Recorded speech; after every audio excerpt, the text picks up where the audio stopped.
करें तो 1956 से लेकर 62 तक 61 तक मुख्य रूप से द्वितीय पंचवर्षीय योजना रहा।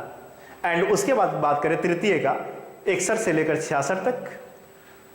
उसके बाद अगर बात करें तो मुख्य रूप से हरित क्रांति हो गई, है ना। अगर तृतीय पंचवर्षीय योजना के बाद अगर उसके आगे बात करें 69 से लेकर 74 तक तो मुख्य रूप से चतुर्थ पंचवर्षीय योजना थी।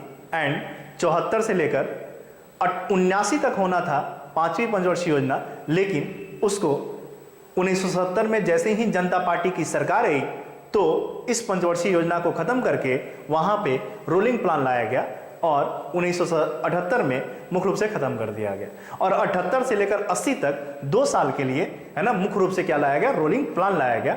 इसका एक ही उद्देश्य था, जो पिछले पंचवर्षीय योजना थी, है ना, उसमें रिफॉर्म करके आगे नई दिशा में काम करना, है ना। ये रोलिंग प्लान का मुख्य रूप से, है ना, मुख्य कार्य था जो जनता पार्टी की सरकार 1977 में आई थी और उसी समय से रोलिंग प्लान फर्स्ट लाया गया, जो मुख्य रूप से 1980 में 78 से 80 तक रहा। लेकिन जैसे ही पुनः जनता पार्टी की सरकार गिर जाती है वैसे ही कांग्रेस की सरकार पुनः बनती है और इस रोलिंग प्लान को खत्म करके वहां पे छठी पंचवर्षीय योजना लाया जाता है, जो 1980 से लेकर 85 तक रहा था।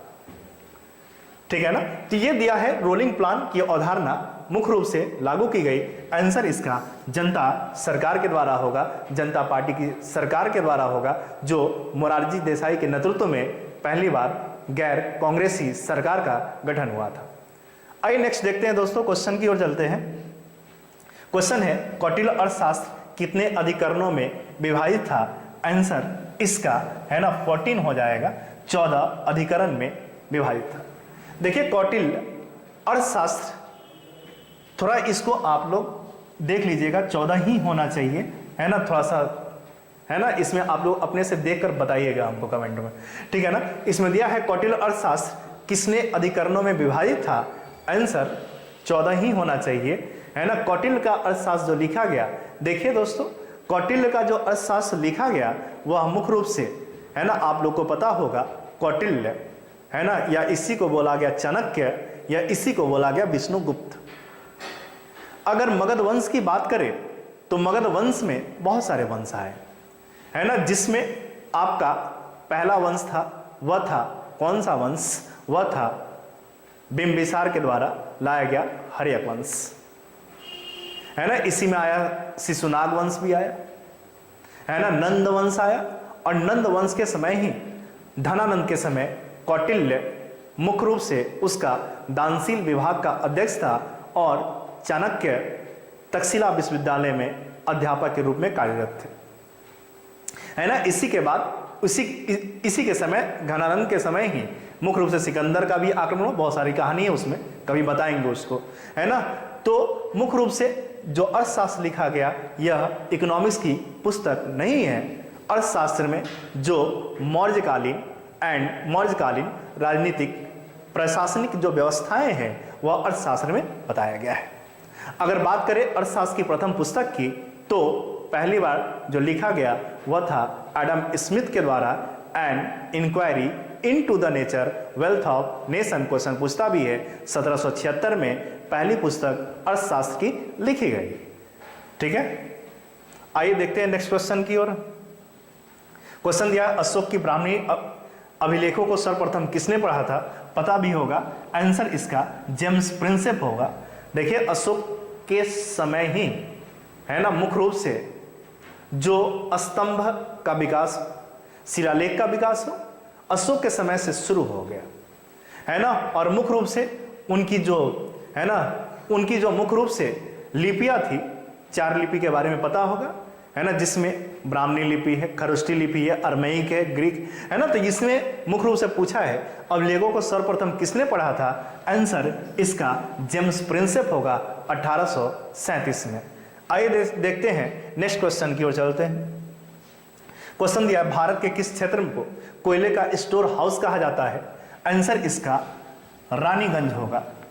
देखिए रानीगंज पश्चिम बंगाल में स्थित है और यहाँ पर कोयले का उत्पादन, स्टोर मतलब होता है ज्यादा मात्रा में पाया जाना, एक मतलब उसको बोल सकते हैं एक कम जगह पे कोयले का उत्पादन सर्वाधिक होना, है ना। रानीगंज कोलकाता में है। ऐसे अगर आपसे पूछे कोयले का उत्पादन सर्वाधिक कहाँ होता है, आंसर इसका झारखंड होगा, ठीक है ना।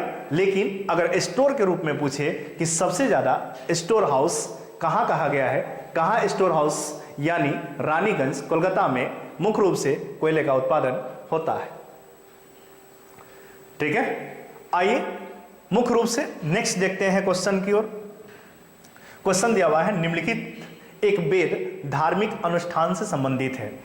दोस्तों अगर वेद की बात करते हैं तो वैदिक सभ्यता की याद आती है, यानी वैदिक सभ्यता, वैदिक सिविलाइजेशन इंडस सिविलाइजेशन के बाद आया था। इंडस सिविलाइजेशन जो था, जो सिंधु सभ्यता थी, वह सिंधु सभ्यता मुख्य रूप से विकास जो हुआ उसका 2350 बीसी से लेकर 1750 बीसी तक सिंधु सभ्यता का विकास हुआ। उसके बाद ही आया जिसका नाम था वैदिक सभ्यता। वैदिक सभ्यता जो मुख्य रूप से 1500 बीसी से लेकर 1000 बीसी तक वैदिक सभ्यता का विकास हुआ। वैदिक सभ्यता में दो काल है, एक था ऋग्वैदिक काल और एक था उत्तर वैदिक काल। ऋग्वैदिक काल का जो एज था वह 1500 बीसी से लेकर 1000 बीसी तक था, एंड उत्तर वैदिक काल का जो एज था वह 1000 बीसी से लेकर 600 बीसी तक था, है ना। ऋग्वैदिक काल में ऋग्वेद का एंड उत्तर वैदिक काल में अन्य तीनों वेदों की क्या हुई, रचना हुई, और हर वेद के बारे में कुछ ना कुछ कहा गया है, जिसके बारे में थोड़ा सा हम डिस्कशन करेंगे इस पे, है ना। पहला है ऋग्वेद, है ना। देखिए ऋग्वेद जो है ना, ऋग्वेद मुख्य रूप से सबसे प्राचीनतम वेद है। ऋग्वेद में कुल मिलाकर, है ना, 10 मंडल है, 10,462 ऋचाएं हैं एंड 1028 सुक्तियां है ना। जैसे मंडल से क्वेश्चन दे देता है, ऋग्वेद के तीसरे मंडल में क्या वर्णित है। ऋग्वेद के तीसरे मंडल में, है ना, सूर्य, सविता या सावित्री को समर्पित गायत्री मंत्र का उल्लेख ऋग्वेद के तीसरे मंडल में किया गया। जैसे 9वें मंडल से दे देगा, है ना, मुख्य रूप से सोम देवता का उल्लेख 10वें मंडल में दे देगा, है ना, जिसमें पुरुष सूक्त का वर्णन किया गया है। इसी को बोला गया चतुष्य वर्ण, ठीक है ना।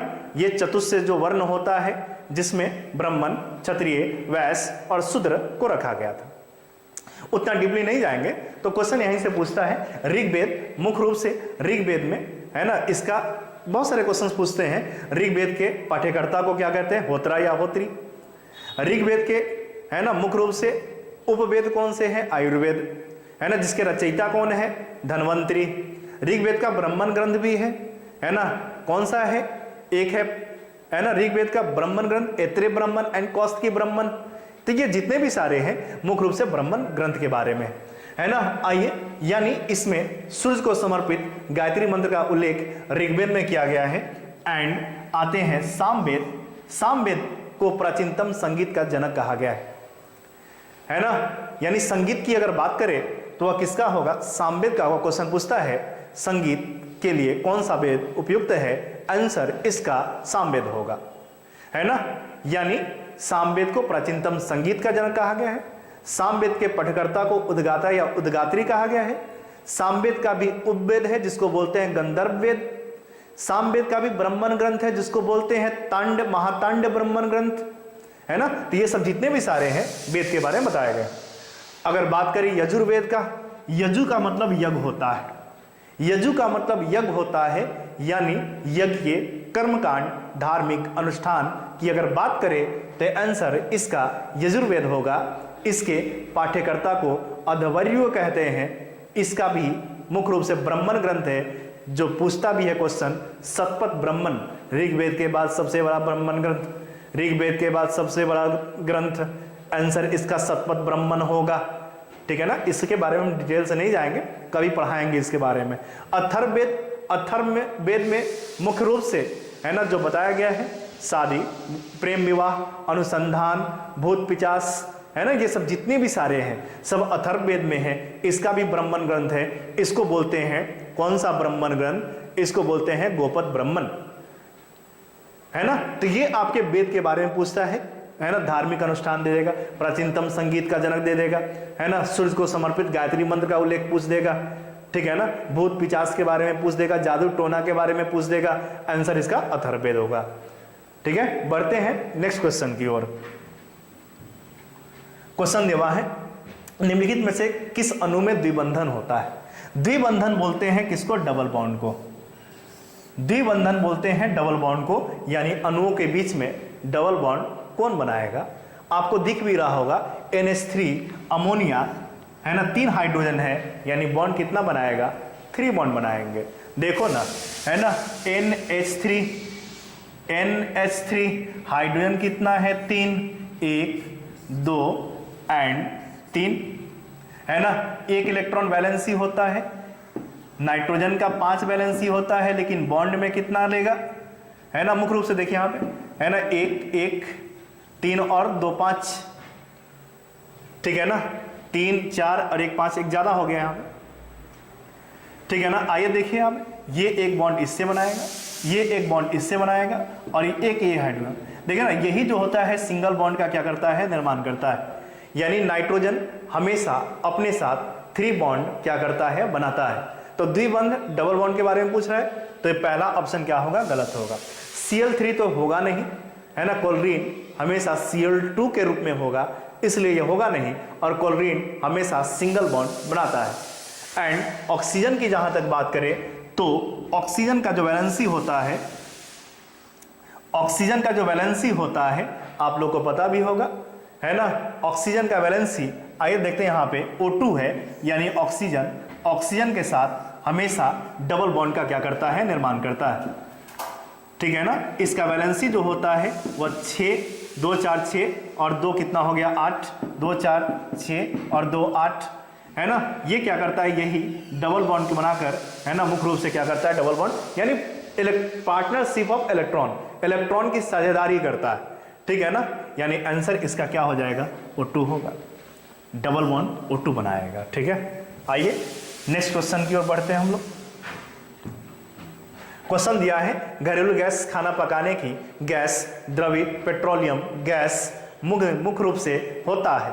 द्रवित यानी LPG model liquid, sorry LPG liquid petroleum gas, हमको मॉडल याद आ गया, मॉडल 1991 में, ठीक है ना। हाँ, LPG gas liquid petroleum gas, वह LPG था लिबरलाइजेशन, प्राइवेटाइजेशन एंड ग्लोबलाइजेशन, ये नहीं है, ये है लिक्विड पेट्रोलियम गैस, ठीक है ना। आइए देखिए, LPG लिक्विड पेट्रोलियम गैस, और ये जो होता है किसका मिश्रण पूछा है? मिश्रण जो होगा इसका आंसर डी होगा, ब्यूटेन एंड आइसोब्यूटेन का, पढ़े भी होंगे, है ना। ब्यूटेन जो होता है वह C4H कितना होता है? 10 होता है, अल्केन ग्रुप का है। अल्केन ग्रुप का फॉर्मूला होता है CnH2n प्लस क्या होता है? 2 होता है। n का वैल्यू कितना? 4, यानी हाइड्रोजन कितना हो जाएगा? 10। इसको बोलते हैं हम लोग ब्यूटेन, ठीक है, इसको बोलते हैं ब्यूटेन। आइसो में क्या होगा? आप पढ़े भी होंगे, है ना। ब्यूटेन हमेशा अगर स्ट्रक्चरल होगा तो आइसो का रूप धारण करता है। आइसो का स्ट्रक्चर अगर देखेंगे तो मुख्य रूप से CH3 bond CH bond CH3 bond CH3, देखे ना, यहां से एक कार्बन क्या होता है? डिफरेंट कर जाता है, यानी जब मिडिल कार्बन पे कार्बन आ जाएगा यही आइसो का रूप बना लेगा, है ना। इसी को बोलते हैं आइसोब्यूटेन। यानी ये जब दोनों आपस में कंजुगेट करता है तो LPG का निर्माण करता है। कहेंगे ऑप्शन में प्रोपेन भी देता है, याद रखिएगा, ठीक है ना। तो इसका जो आंसर होगा वह होगा ब्यूटेन, और आइसोब्यूटेन का द्रवीभूत रूप LPG होता है, लिक्विड पेट्रोलियम गैस होता है, ठीक है। आइए नेक्स्ट देखते हैं, ये सब पता हुआ। हाइड्रोजन एसिटिलीन जो होता है ना, एसिटिलीन C2H2, एसिटिलीन का प्रयोग कृत्रिम रूप से फलों को पकाने के लिए किया जाता है। आइए, और सब है नहीं ऑप्शन में बताने वाला, नेक्स्ट देखते हैं हम लोग। बोला है CN, आइए देखते हैं, दिया है NC14 और दिया है N7 14, पूछा है, उदाहरण है। आइए देखते हैं इस सब के बारे में ऑप्शन से, है ना। पहले देखते हैं इसके बारे में, ये क्या है ना। कार्बन N कहने का मतलब यानी 14 है, यानी C6 को दर्शा रहा है। कार्बन का एटॉमिक नंबर जो होता है वह कितना होता है, 6 होता है ना। कार्बन का एटॉमिक नंबर 6 होता है। अगर बात करें कार्बन C6 14 एंड नाइट्रोजन 7 14, दोनों का एटॉमिक जो मास है वह क्या है, समान है ना। याद रखिएगा, जिसका एटॉमिक नंबर डिफरेंट होगा और जिसका एटॉमिक मास समान होगा उसको बोलते हैं समभारिक, यानी कहने का मतलब है सम मतलब समान और भारिक मतलब भार, यानी जिसका भार समान हो, यानी दो एटम देख रहे हैं कार्बन का एंड नाइट्रोजन का, दोनों एटम का एटॉमिक नंबर डिफरेंट है लेकिन एटॉमिक मास क्या है, सेम है, इसलिए इसको बोलेंगे समभारिक। याद रखिएगा, कार्बन का एटॉमिक वेट 12 होता है लेकिन इसके आइसोटॉप्स में जाते हैं तो C6 14 भी होता है, तो इसके आधार पर 14 मास दोनों का है, यानी कार्बन नाइट्रोजन का एटॉमिक नंबर डिफरेंट है लेकिन एटॉमिक मास सेम है, इसलिए इसको बोलेंगे समभारिक। इसको इंग्लिश में बोलते हैं आइसोबार्स। अगर बात करें आइसो इलेक्ट्रॉन की, आइसो मतलब समान, इलेक्ट्रॉन मतलब इलेक्ट्रॉन, यानी जिसमें इलेक्ट्रॉन की संख्या समान होगी उसको बोलते हैं आइसो इलेक्ट्रॉन्स। आइसो इलेक्ट्रॉन्स यानी कहने का मतलब है, आप लोग पढ़े भी होंगे, है ना, जितना एटॉमिक नंबर होता है उतना प्रोटॉन की संख्या बराबर इलेक्ट्रॉन की संख्या, यानी जितना इसका एटॉमिक नंबर होगा उतना प्रोटॉन की संख्या उतना ही इलेक्ट्रॉन की संख्या। क्या ऐसा कभी पॉसिबल है?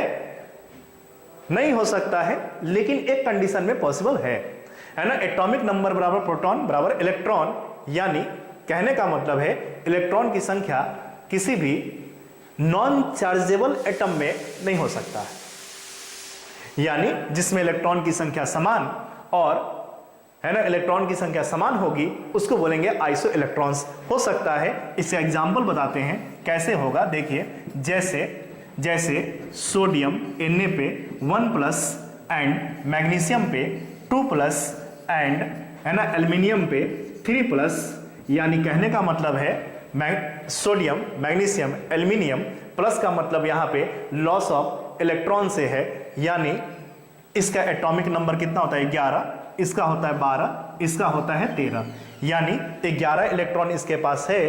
प्लस का मतलब होता है लॉस ऑफ इलेक्ट्रॉन, एक इलेक्ट्रॉन को त्याग देगा तो इलेक्ट्रॉन की संख्या कितना बच जाएगा, 10।